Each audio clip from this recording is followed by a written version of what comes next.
Thank you for taking this moment to breathe and to listen to what can change your life forever. My name is Ragnar Zinikas, and I'm the founder of Starpreneur TV, How to Dominate the Decade talk show, World Women Conference and Awards, the creator of Coral Desk, the coach of the Changemakers, and the co-author of the book From Zero to Success. My mission is to empower through education, and I want to congratulate you because today, by taking the time to come and listen, you invest in yourself and in your personal development. So I hope that you have your pencil and your notebook ready because the golden nuggets which are going to be shared with you will be valuable. So it is my distinct honor today to bring to you Daksha, and I am pretty sure I'm going to mix up the last name. Daksha Ramjawan. So if I didn't pronounce it correctly, she's going to tell her story in a short time and she's going to correct me. But as you know, practice makes us master. She is the marketing executive, FAMRAM Solution Director, FAMRAM Foundation Miss Content 2019. And she is currently employed as a marketing executive at FAMRAM Solutions. So without any further ado, ladies and gentlemen, please help me to welcome Daksha. So Daksha, first of all, did I mix up your last name? It's quite difficult to pronounce. Hello, everyone. Thank you for having me today. No, you actually pronounced it spot on. So it is Daksha Ramjawan, and you got it 100% correct. Thank you very much. But tell us your story, who you are, why you're doing what you're doing. Okay, so basically, I was born on the 10th of July, 1994. So a week ago, I actually celebrated my 26th birthday. Yeah, I turned 26, so I'm close to 30 now. So I am correct, the marketing executive at FAMRAM Solutions. And what we do is, it is a marketing company. And so we focus on our traditional marketing, social media management, and then we have a few projects. So we have the Princess D Menstrual Cup, and that actually falls under corporate social investment. So it's the Menstrual Cup. We have mobile trolley libraries, and that's what our main focus and purpose is. So we not only focus on marketing, but we also focus on underprivileged areas and where we can actually help them. Now you're very young, but by having the possibility to have sort of two things which are most probably very close to your heart, otherwise I hope that you wouldn't be doing it. Or sometimes we do it because it's a dream of our parents or our whoever, and we take the responsibility and we continue their journey, sort of. But what would you say today? What is your passion and your purpose in life? So I think it all boils down to, when you have your passion, your purpose will fall in. And I do believe that, there are many startup businesses and, like you said, influence from parents around the world, that influence their kids to actually start up businesses. And in that time, their kids actually feel that they don't have a passion for what they do. And that actually boils down to them failing in business or not succeeding in business. Because basically, I think personally, you need to have a passion for what you do. So, with that being said, I am very grateful because I come from a family where I am very much inspired by the women around me.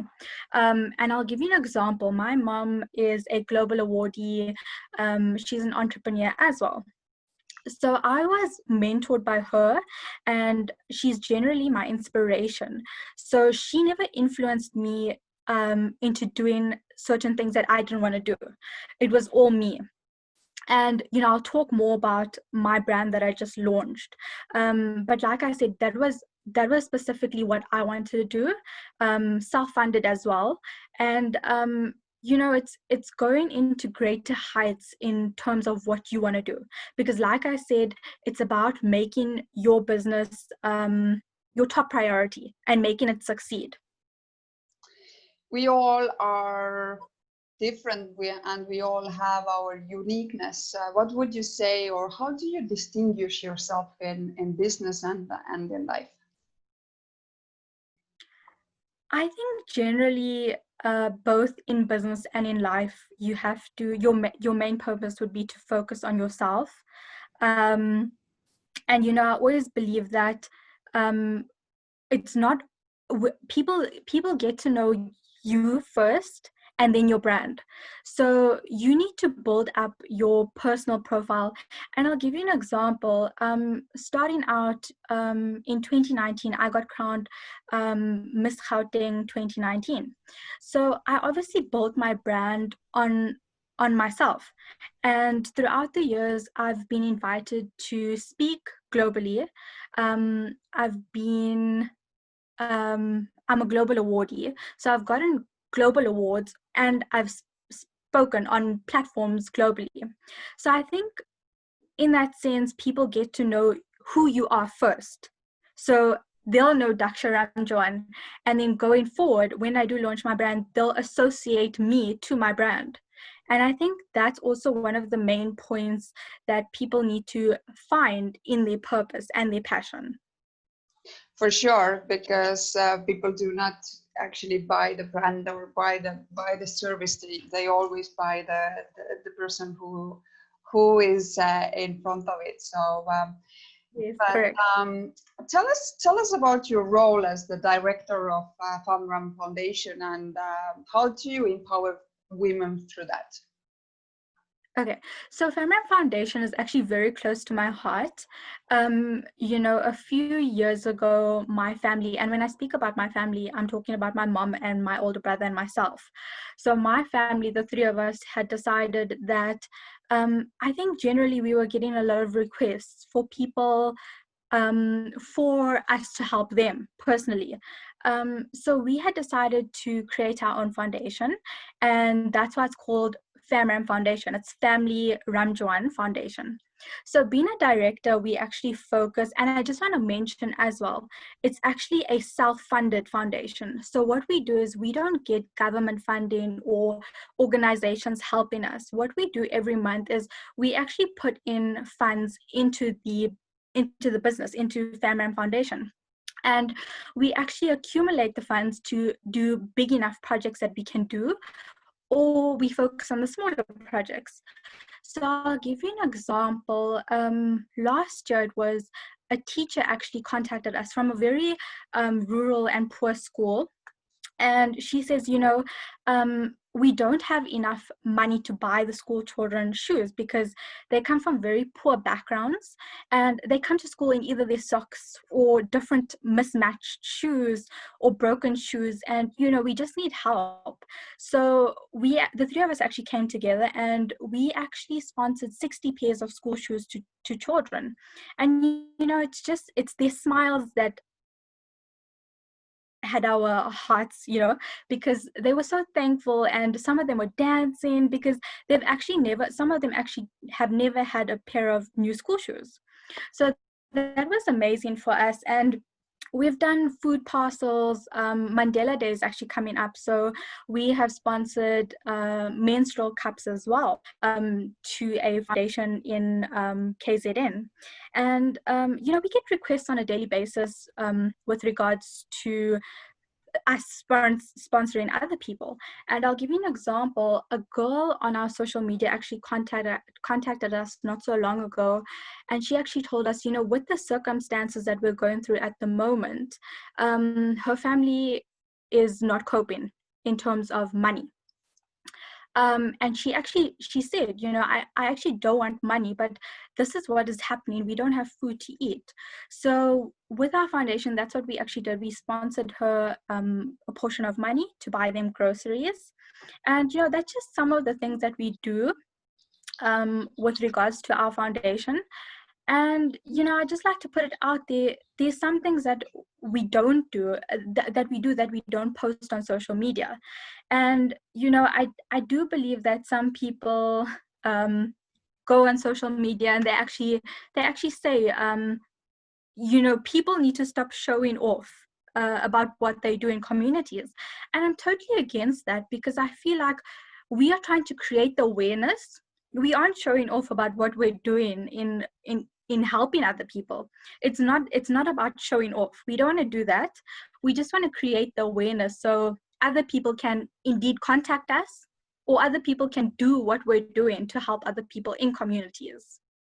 Well, usually when those comments are made by the people that have never donated themselves, have never done any work, have never been involved, and generally do not have the idea what it really takes to do so. Yes. So I think it's absolutely the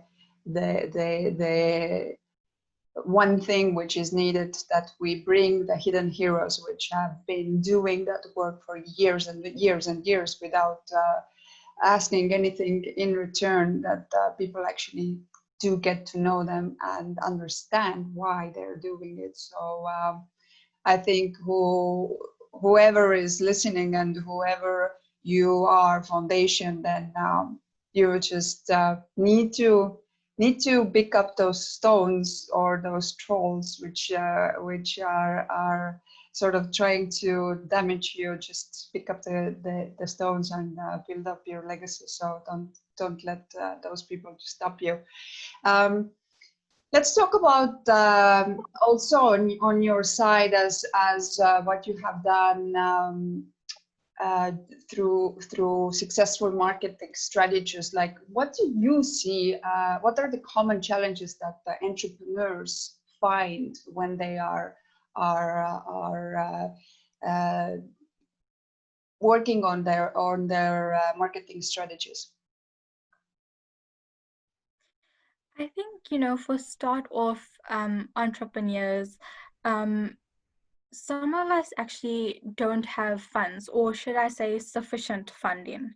People don't realize that when you start off a business, it's not about just being rich overnight, getting rich overnight. You have to put in the effort, the work. You have to put in your own money. And I do believe, some of the challenges that entrepreneurs face are, some of them don't do the necessary research. And I mean, by research into their competitors, their target market, which is the audience, they just, like you said, some people are influenced to get into business. They don't know what they're getting into specifically. They don't do the necessary homework that they need to do in order to succeed. So I think it's definitely important for everyone to do research and know what you're getting into, know your business, because that's what's actually going to take you to bigger heights in your business. Yeah. And what would you say also in today, how to really dominate the marketplace through the successful marketing? Like, what do you see in your business? There's obviously many companies that are doing similar products that you do. What do you see, that how do you manage to be in front of your clients and still be always chosen? So I think when you start a business, and when we started generally, our vision and mission wasn't to get rich overnight. We generally had the vision of um, doing marketing. And, we just started by actually compiling CVs. That's how our marketing business started.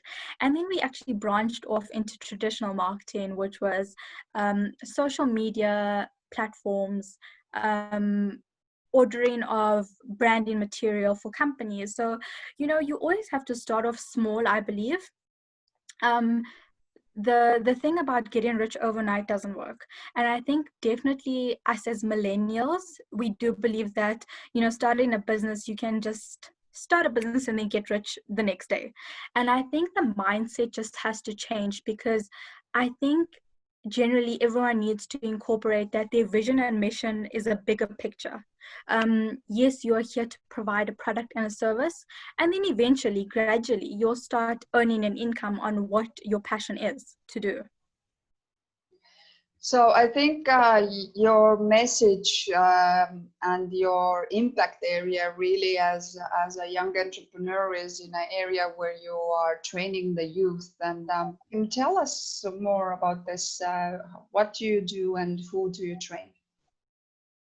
So that would be with Princess D Menstrual Cup. With Famram Solutions, as I said, we have an offering, a division, and it's Princess D Menstrual Cup. So basically, our menstrual cup is personalized, it's branded, it's called Princess D. What a menstrual cup is, it is a medical grade silicone alternative sanitary product, and it's reusable for 10 years. So basically it's a cup, it's made out of medical grade silicone, and during your menstruation, instead of using pads or tampons, you can use a cup. So it lasts for up to 10 years, like I said, and in a day it lasts for up to 6 to 12 hours depending on your flow. So our thinking around that was, as we work in rural areas, in communities, the poorer communities, they basically didn't have anything to use. I mean, we're working with 2 doctors in Lesotho at the moment, and they have actually told us that they see girls and women on a daily basis that have infections due to them using cow dung. So what they do is they actually take the cow dung and they stuff it up there because they have nothing to use. Girls and women are using leaves and feathers, foam from their mattresses, pieces of cloth. And because they, I wouldn't say they don't have the knowledge, but they're not exposed on hygiene. So they actually reuse the same bloody cloth every month, and that leaves them to infections. So that was our thinking around the menstrual cup. And the menstrual cups have been around since the 1930s.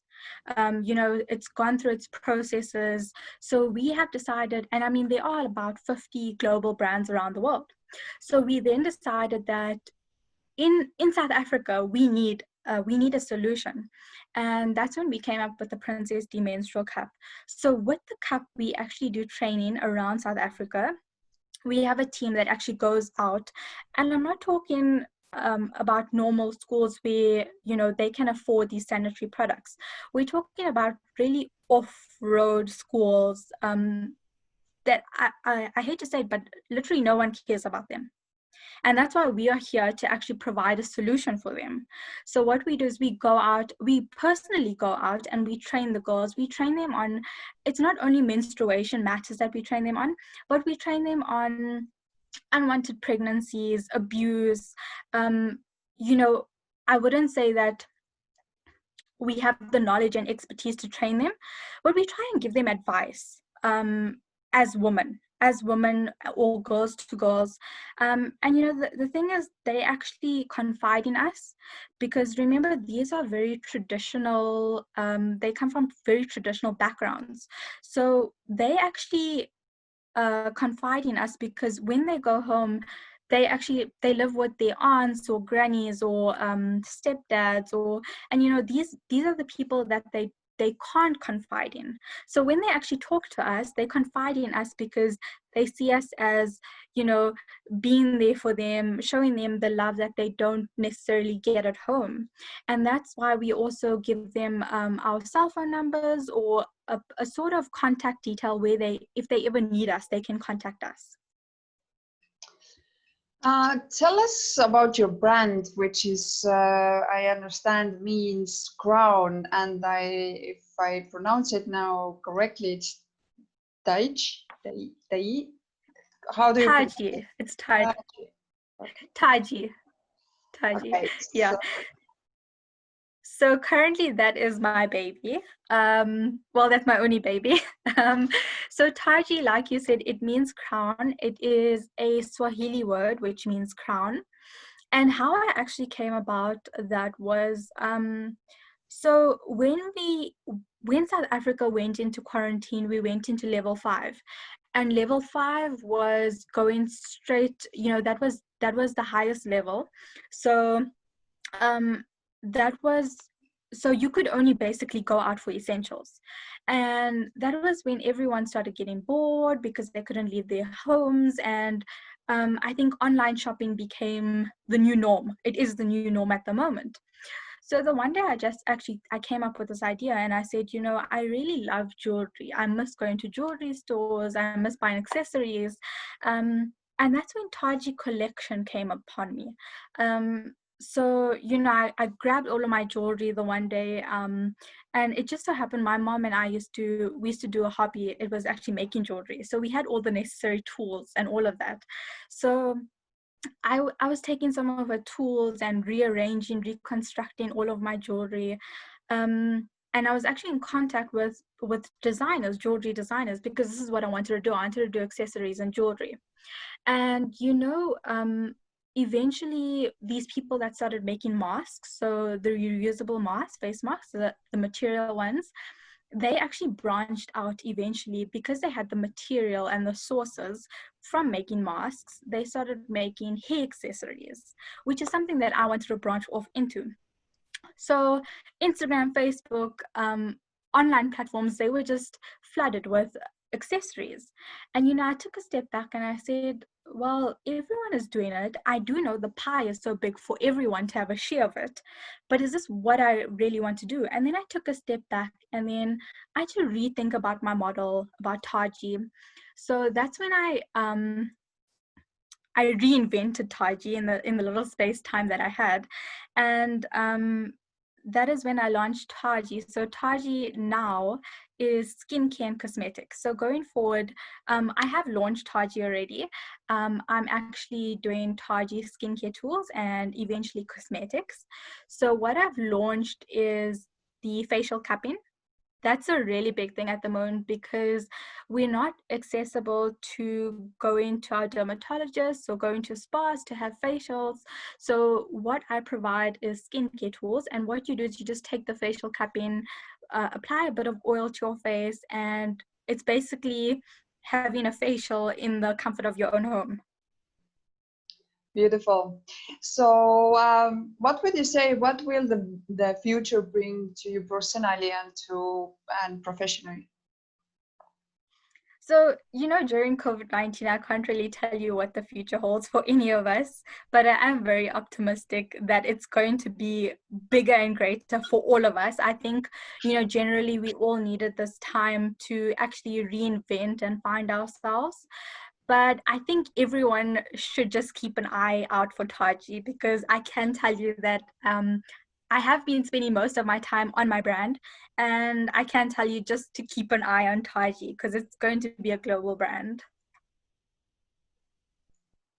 So, if you are watching this video and if you have any questions or comments, you can leave them below this video.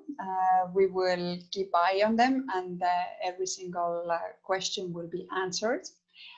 Also, if you want to contact Daksha, then those details are going to be shared in a moment. But before we do so, Daksha, which are your 3 recommendations how to dominate the decade? So I personally believe that you need to put yourself first. And like I mentioned before, when you actually put yourself first, your brand will get noticed. And, don't focus on negativity. One of my favorite authors is Rhonda Byrne. And what I took away from her books are, what you put out into the universe comes back to you in multifold. So I totally believe that, don't focus on negativity, put positive thoughts out there. I actually got into the habit of, I wouldn't say I have created a vision board, but I would influence everyone to create a vision board. I have one digitally on my cell phone because that's what I'm always on. But a vision board is basically what you envision your life to be. So, I mean, you can do it. You can have it in front of you. So you stick pictures of the car that you want, the house that you want, the business that you want, the family that you want, whatever you want, a handbag, anything. Just put it up in front of you, have it on your cell phone, and just put that out into the universe. Because I think, when you put positive thoughts into the universe, it will always come back to you. So if someone wants to follow you, if someone wants to contact you, how can they do so? Okay, so I am on all social media platforms. The two active ones that I'm always on are Instagram, and my handle is Daksha Ramjawan _. And on Facebook, it's Daksha Ramjawan. And then my business account for Taji, for Instagram, it's Taji Online _. And on Facebook, it's Taji Online. And then I'll give you our website as well. It's www.tajionline.com. Beautiful.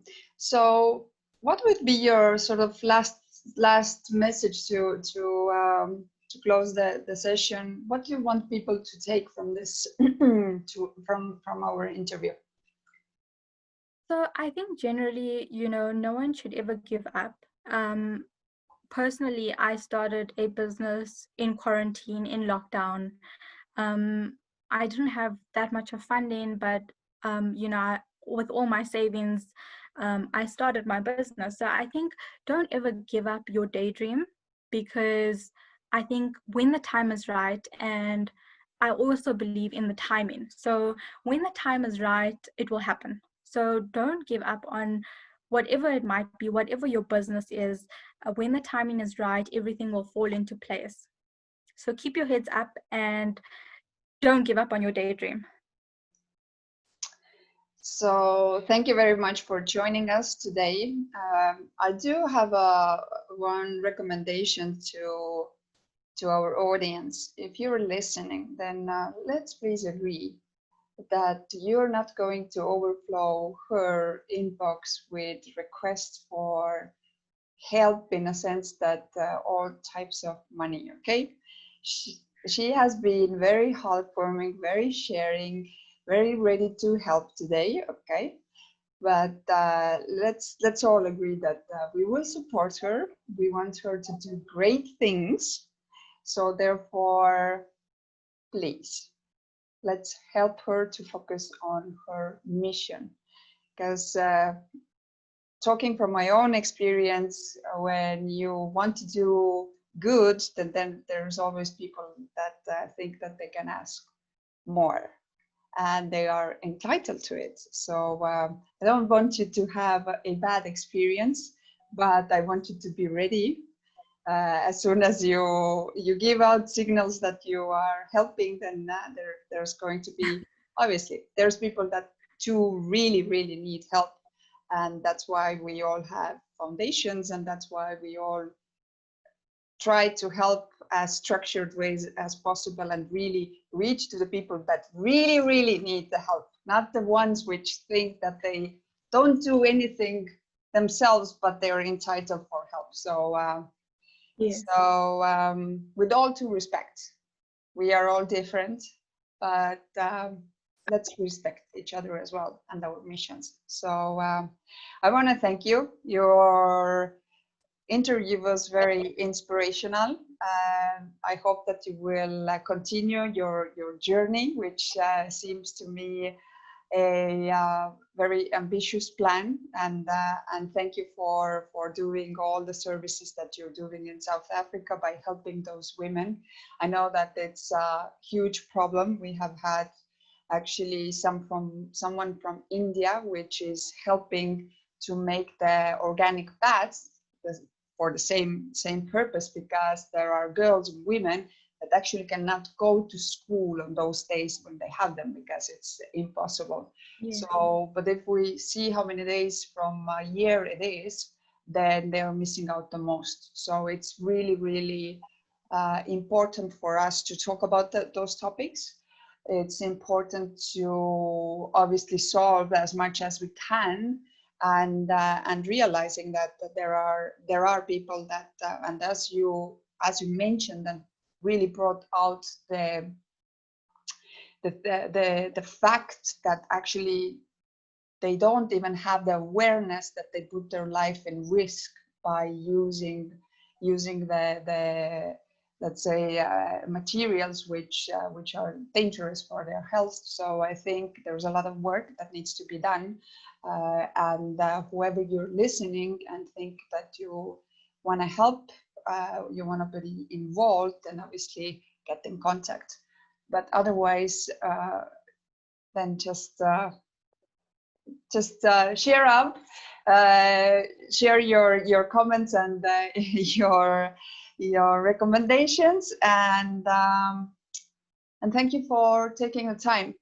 I hope that you were listening were also taking some notes, because I think there were some things worth of writing down, and more than just writing down, also take action on them, because whether you need to just go and look over your marketing strategy, how are you doing, are you focusing on your product and service, or are you really focusing on your client? Are you filling their needs? Are you filling their desires? And have you ever even asked why you're doing what you're doing? So I think there's some things that definitely are worth to take a moment and write them down, and then obviously take action on them. By doing that, you can become the hero of your life. And when you share this video here, you can become the hero of someone else's life. Because we never know who needs to hear that. Maybe there's some school heads which never thought that might be a problem. Might be teachers in the classrooms that thought that they never understood the problem. There might be some parents that finally get where maybe the path that I'm wanting to my child is not the path that the child should take. So you never know what someone can take from this interview. So become the hero of your life by taking action, and become the hero in someone else's life by sharing the video. Daksha, it was a pleasure to meet you. You are a very inspirational young woman. I hope that you will do big things. You will be the change that the world is in great need. And thank you for joining us. And I will see you already in our next episodes. Have a marvelous day, and thank you for joining us. Bye.